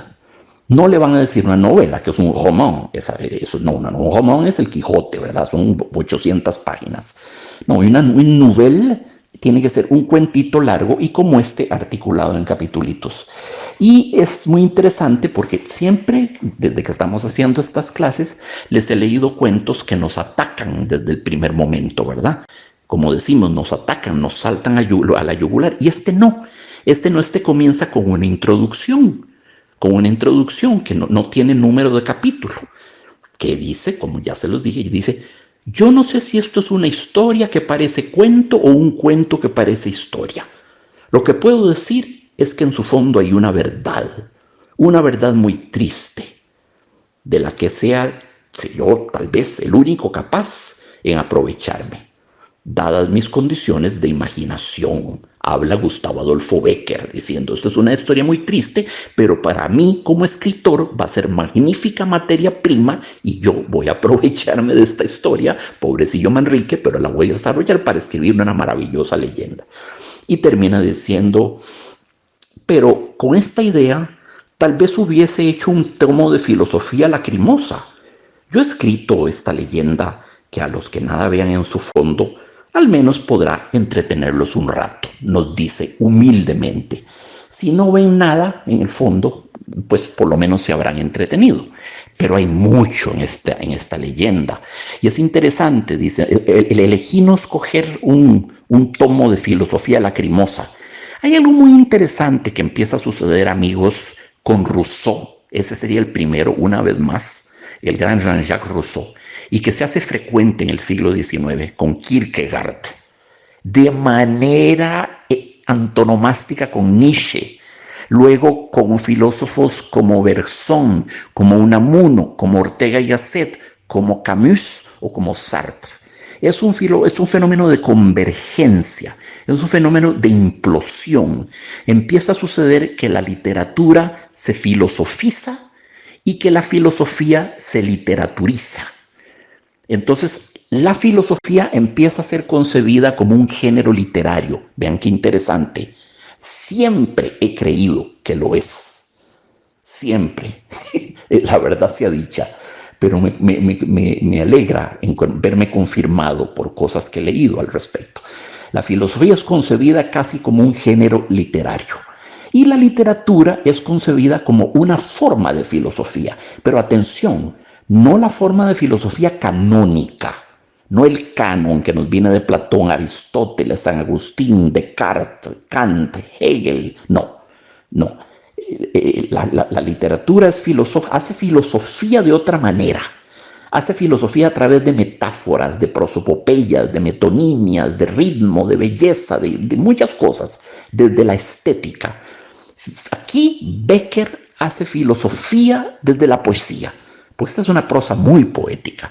Becker hace filosofía desde la poesía, plantea toda una noción del amor y su inevitable fracaso existencial al chocar con la realidad, plantea una tesis filosófica, pero no hace un tratado, no escribe un manifiesto filosófico, con lo cual, bueno, habría sido un filósofo tradicional, académico, escolástico, un filósofo canónico, de los que usan un método, palabra que detesto, de los que usan un método y que crean un sistema, son filósofos sistémicos, y ahí meten a la fuerza, como sea, a que calce la realidad, la vida, que es tan multiforme y tan caótica, para que calce en el esquema de su sistema preestablecido, ¿verdad? Entonces, Becker es filósofo, claro que lo es. Y Kierkegaard, que todo el mundo tiene por filósofo, es un gran literato. Qué maravillosa prosa tiene Kierkegaard. Qué gran prosista. Y no hablemos de Nietzsche. Nietzsche es tan poeta como filósofo. Nietzsche no hace filosofía canónica. A ver, la que salen los manuales de filosofía, que nos dicen Nietzsche, su sistema de ideas es Es muy difícil to pinpoint, épingler, determinar cuál es el sistema de pensamiento de Nietzsche, porque no tiene realmente un sistema. Nietzsche pensaba también desde la poesía. Ustedes leen Así habló Zaratustra y van a encontrar una serie de fábulas, de parábolas, de alegorías, de cuentos, de poemas de gran belleza, por cierto, de metáforas disjuntas, disociadas, extrañas, una enorme parodia de la Biblia, que eso es Así habló Zaratustra, una enorme parodia de la Biblia, pero muy bellamente escrita. Muy bellamente escrita. Nietzsche era, ¿qué decir? Era un filósofo que filosofaba desde la poesía, que filosofaba desde la belleza. Y yo tendré que decir que, por ejemplo, Antonio Machado era un poeta que hacía poesía desde la filosofía.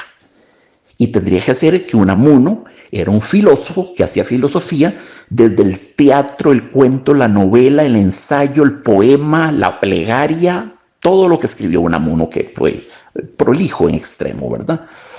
Y los grandes filósofos del siglo XX fueron laureados con el Premio Nobel de Literatura, no por filósofos, sino por literatos. Henri Bergson, de una prosa maravillosa, le dieron un premio de literatura, no de filosofía, que no existe.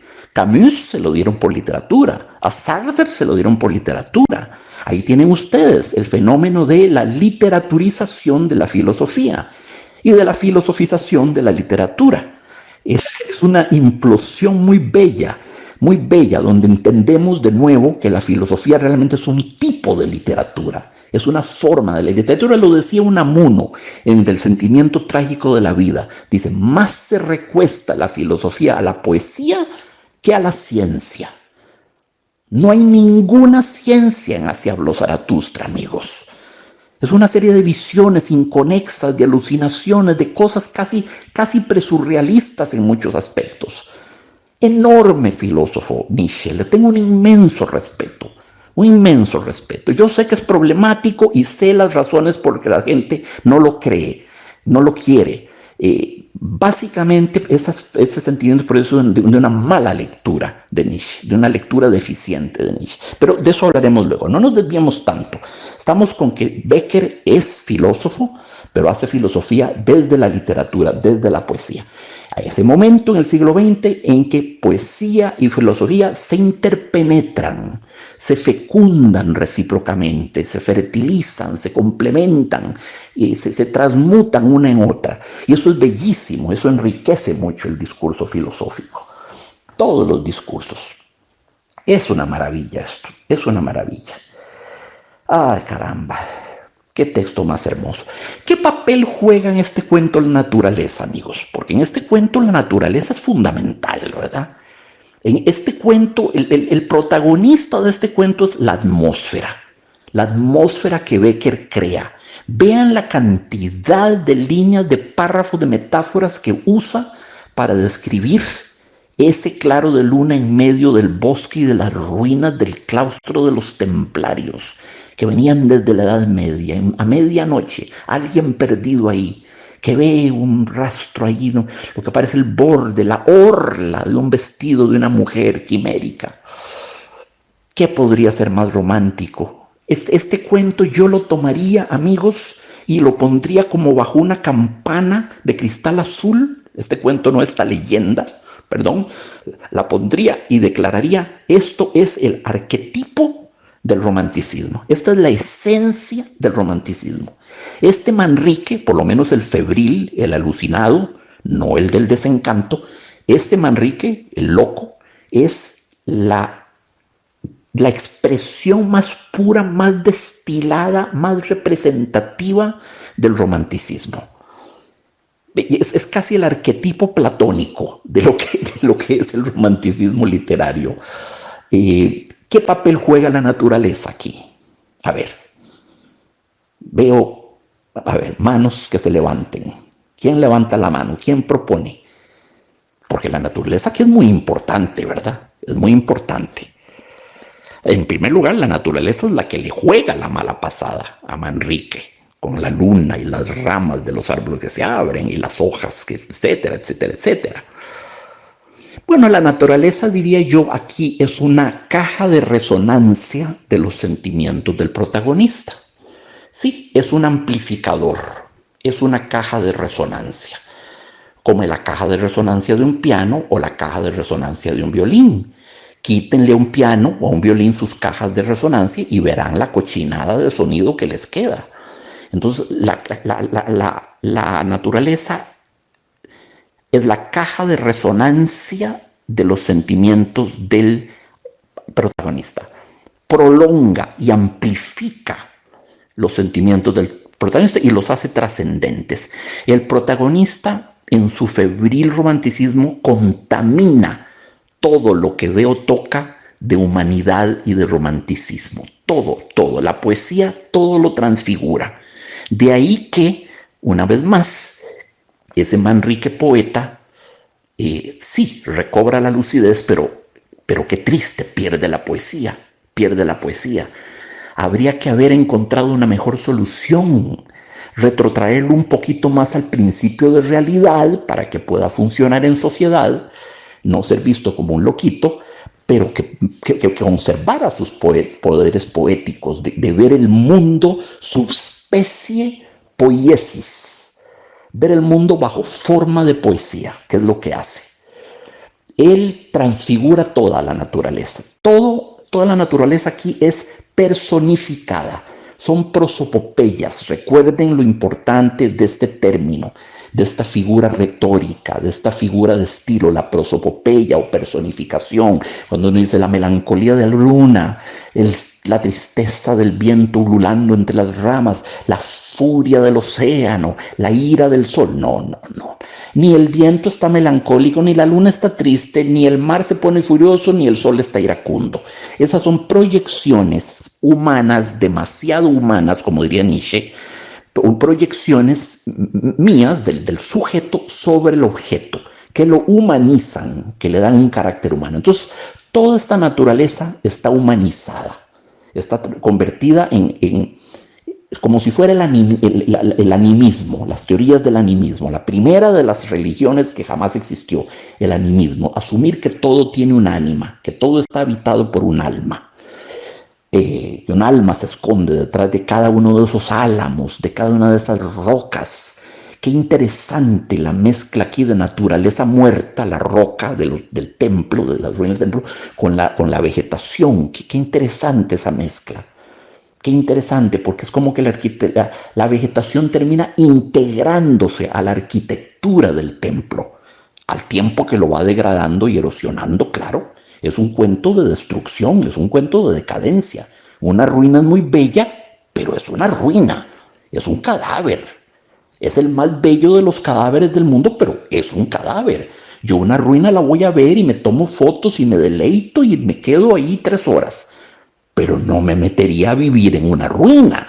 No llevaría mi cama y mi laptop y mis libros y mi piano y me sentaría a vivir en una ruina. No, eso ya no funciona como tal, ¿verdad? Una ruina es el cadáver de un edificio, ¿verdad? Pero muy bello, muy bello. De nuevo, es algo que es y no es, ¿verdad? Está en esa zona límbica, en esa zona de intermedio. A propósito, ahora que hablo de límbico, hablando de las rimas de Bécquer, para hablar sobre ese estado casi sonambúlico en que se nos presenta Manrique al principio, cuando vagaba sin rumbo, solitario, buscando sombras en medio del bosque. Hay una rima que describo, voy a leer solo los dos primeros estrofas. Describe exactamente ese état d'âme, ese estado del alma. Dice así: no dormía, vagaba en ese limbo en que cambian de forma los objetos, misteriosos espacios que separan la vigilia del sueño. Las ideas que en ronda silenciosa daban vueltas en torno a mi cerebro, poco a poco en su danza se movían con un compás más lento. Bueno, ese es el estado de Manrique. Ese es su estado bajo su forma de locura, bajo su forma de 42 grados de temperatura, como lo diagnosticamos.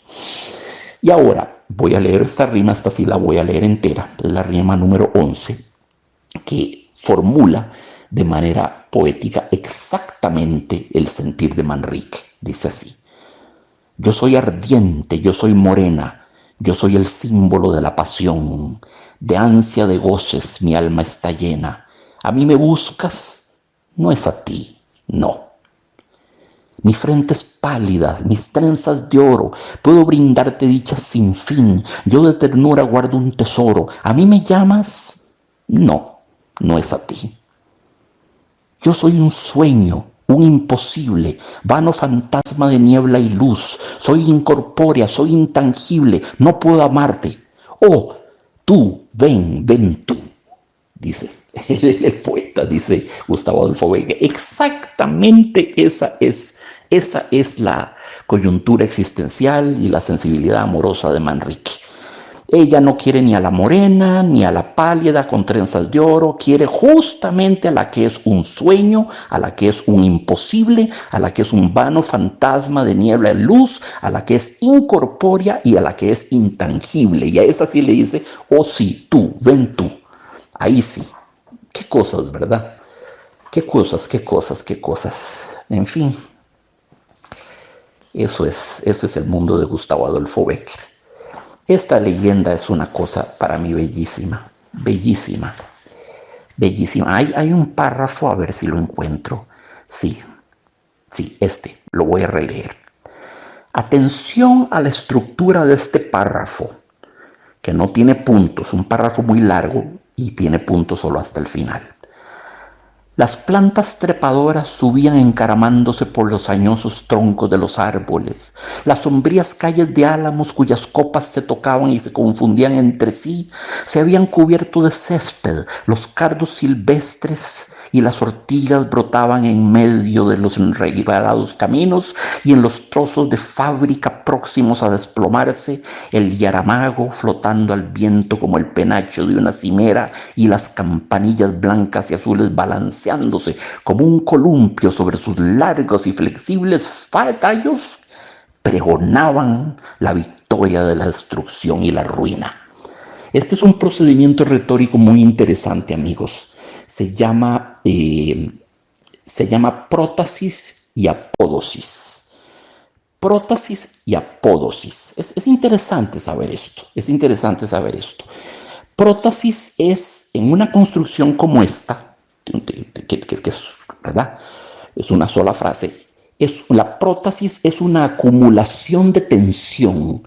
Es una serie de frases que van sumando y sumando y sumando y sumando, y la tensión se va acumulando, y por fin viene la apódosis. La apódosis es el relajamiento. Es como una disonancia muy áspera y se complica y se hace más disonante y se le pegan a manos y todo, pero el compositor resuelve en una consonancia y reposamos al final. Es un enorme crescendo que se disuelve en un decrescendo, en un pianísimo. Eso es lo que... Y es muy importante. Es muy importante. Estoy pensando en el epígrafe de Los Miserables de Víctor Hugo. Hay que leer esa novela, amigos. Corran a leerla. Esa novela es de las 5 más grandes novelas que se han escrito en la historia del mundo. Eso es lo que hay que leer de Víctor Hugo, por lo menos en el campo de la novela. Tiene un epígrafe, el epígrafe es así, y está estructurado según el principio de la prótasis y la apódosis. Entonces, acuérdense, acumulación de tensión y luego distensión, deflación, reposo. Dice: en tanto la codicia y la crueldad hagan de este mundo un infierno, en tanto las mujeres tengan que vender su cuerpo, en tanto que los niños lloren atenazados por el hambre, libros como este no serán inútiles. Eso dice Víctor Hugo de sus Miserables, ¿verdad? Ahí vieron el crescendo, la prótasis.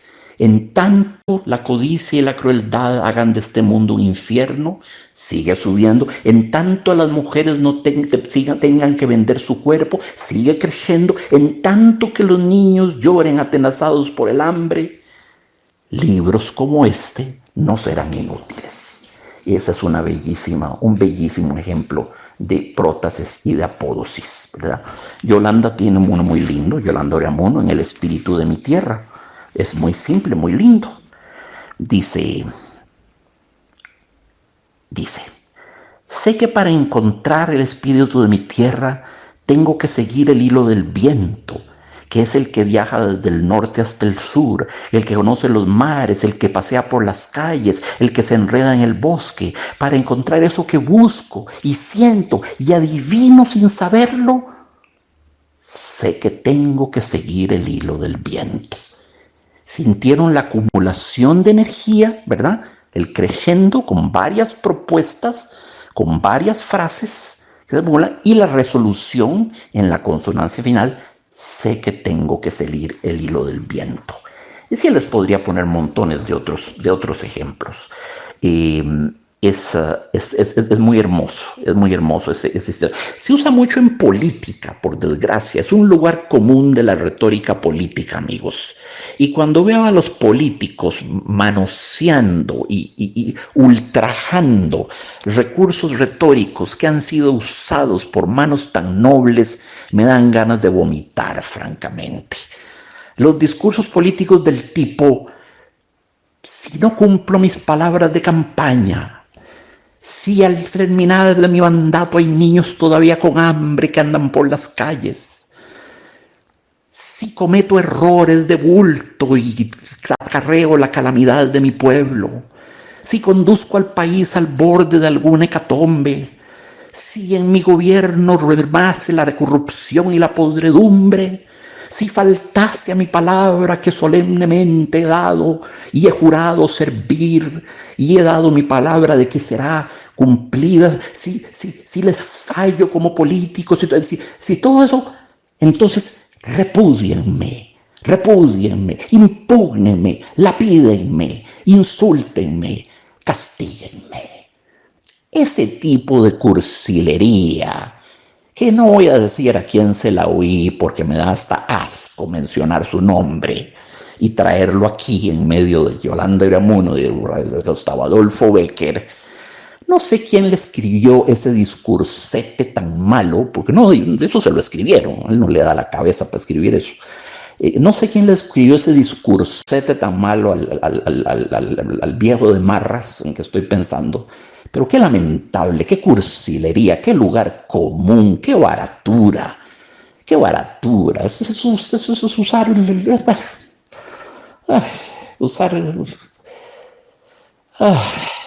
como he dicho muchas veces, usar la luz de un cometa para alumbrar un burdel. Eso es, usar la luz de un cometa, la lingüística, el verbo, la retórica, la metáfora, la prótesis, la apódosis, para alumbrar un burdel, para ganarse unos aplaudillos en el estadio el día en que le dieron la cinta presidencial. No. Bueno, el viejo, sin saberlo, el que le escribió el discursete, usó la prótesis y la apódosis. tenemos ya eso claro. Hay una cosa importante en la leyenda de Becker. Manrique es un personaje que evoluciona. Manrique es un personaje que crece y se transforma. El primer Manrique no es igual al último, ¿verdad? El último es un Manrique, sí, desencantado. Estoy pensando en Max Weber y su famoso libro El desencanto del mundo. Es un hombre desencantado. Se nos ha hecho nihilista, no cree en nada. Se nos ha hecho escéptico, cínico, cruel con su madre, inmóvil, ¿verdad? Inerte, carente de ilusiones y de aspiraciones. Pero bueno, ha aprendido lo que es la realidad. Vive ahora en el mundo del spleen y de la antipoesía. Lástima, tenía que haber encontrado un justo término. Vuelvo a lo mismo, pasó de un extremo al otro. Pero evoluciona, hay un crecimiento, hay una transformación. Esto tiene un nombre. Lo que le sucede a Manrique cuando se da cuenta de que su mujer amada era un rayo de luna es lo que Aristóteles, el gran teórico de lo que fue la tragedia griega y el teatro griego, lo que Aristóteles llamaba, es una palabra útil de saberla, una anagnórisis. Anagnórisis. La anagnórisis es el momento en una historia en la que el protagonista se da cuenta de algo o tiene una revelación o una epifanía o le dan una noticia tan tremenda que esa noticia cambia totalmente la lectura retrospectiva de su vida. Lo fuerza a reinterpretar todo su pasado y a tomar alguna acción dramática. A ver, cuando Edipo se entera, porque Tiresias, el vidente ciego de Tebas, se lo dice, y otros, y él concluye, etc. Cuando Edipo se entera que mató en el Trivium, en un cruce de 3 caminos, mató a Laertes, su padre, sin saber que era él, ni siquiera saber que era el rey de Tebas, lo mató. Y cuando Edipo se da cuenta de que tiene 15 años de estar casado con Yocasta, su madre, y ya procreó hijos de ella, cuando Edipo se entera de eso, queda fulminado. Esa es su anagnórisis.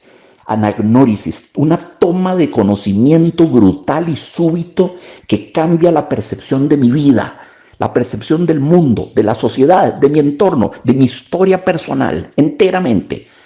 Y Edipo, con semejante golpe, se arranca los ojos y se va a mendicar por los caminos de Tebas. Va a parar a Colona y ya sabemos lo que pasa con él, ¿verdad?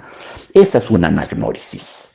A ver, una mujer que ha vivido felizmente casada con su esposo 25 años, beatitud doméstica, el señor es todo un caballero, es puntual, es romántico, es fiel, es leal, es un buen proveedor, es un hombre simpatiquísimo, tierno, se ocupa de ella, bla, bla, bla, bla, bla, bla, bla. Como dicen ahora, adjetivo que detesto, ¿cómo lo detesto? Detallista, ¿cómo detesto eso, amigos?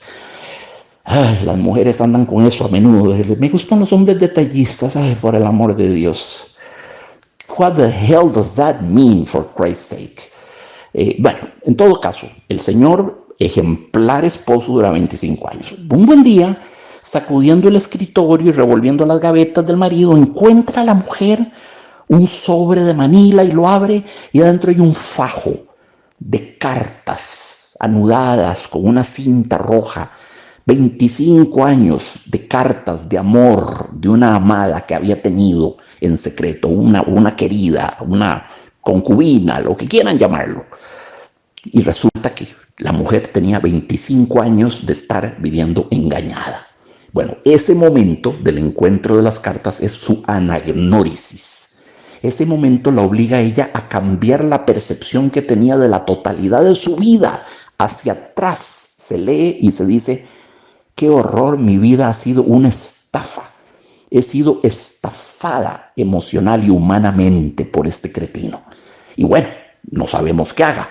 Se divorciará, o matará a la querida, o matará al viejo, o matará a los dos, o incendiará la casa, o como Medea, matará a los hijos. No sé, ya eso no lo sabemos. No sabemos qué haga la mujer. Pero ese momento es el momento de la anagnórisis. Es muy importante tener en cuenta eso porque Manrique tiene una anagnórisis. Y ese es justamente el detonante de su cambio.